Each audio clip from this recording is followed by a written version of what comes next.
अगर हम कहीं भी जाएं तो हमें करेंसी की ज़रूरत पड़ती है। आज हम इस वीडियो में जानेंगे कि करेंसी यानी नोट को फैक्ट्री में कैसे तैयार किया जाता है। नोट्स को तैयार करने से पहले हम इसके बारे में इसकी थोड़ी हिस्ट्री भी जानते हैं। करेंसी नोट पहली बार चाइना में शुरू हुआ था।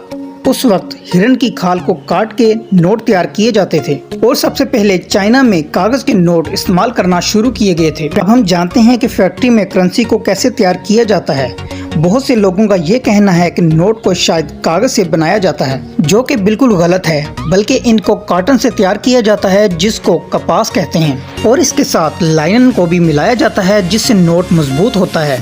फिर कॉटन के छोटे छोटे पीस किए जाते हैं, फिर इनको एक मशीन में डाला जाता है और फिर इनको मिक्स किया जाता है ताकि इनसे पेपर बन सके जिससे नोट बनाए जाते हैं। फिर उस मिक्सचर मशीन में पानी डाला जाता है जिससे कागज बना लिए जाते हैं और इस पर अगला काम वाटर मार्क लगाना होता है। मतलब हम जब भी नोट को ऊपर की तरफ करते हैं या रोशनी के सामने करते हैं तो हमें कायदे-आज़म की तस्वीर नजर आती है। अगर हम नोट को रोशनी के बगैर देखेंगे तो ये पिक्चर हमें नजर नहीं आएगी।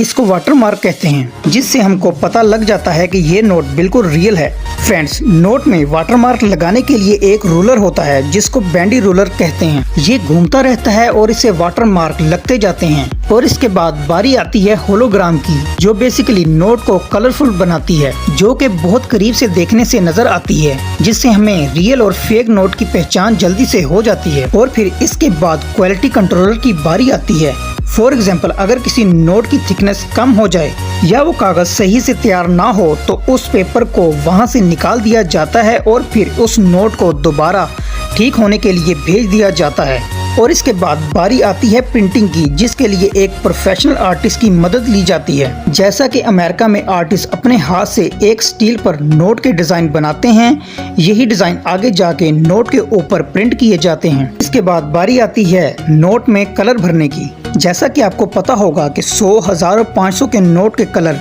मुख्तलिफ होते हैं, जिसके लिए डिफरेंट टाइप्स की इंक यूज की जाती है। और फिर नोट्स के ऊपर जो डिजिट लिखे होते हैं उनको एक खास किस्म की इंक से प्रिंट किया जाता है, जिससे पता चलता है कि ये एक असली नोट है। और फ्रेंड्स, इसके बाद बारी आती है इंटेग्रो प्रिंटिंग की, जिसके बाद नोट को बिना देखे, मतलब आप नोट को हाथ में पकड़कर पहचान सकते हैं कि ये नोट वाकई में रियल है भी या नहीं। और ये प्रिंटिंग उनके लिए की जाती है जो लोग देख नहीं सकते, ताकि वो नोट को पकड़कर ये महसूस कर सकें कि ये नोट वाकई में रियल है भी या नहीं। फ्रेंड्स, आपको हमारी आज की इन्फॉर्मेशन कैसी लगी? अगर अच्छी लगी तो वीडियो को लाइक और चैनल को सब्सक्राइब कीजिएगा।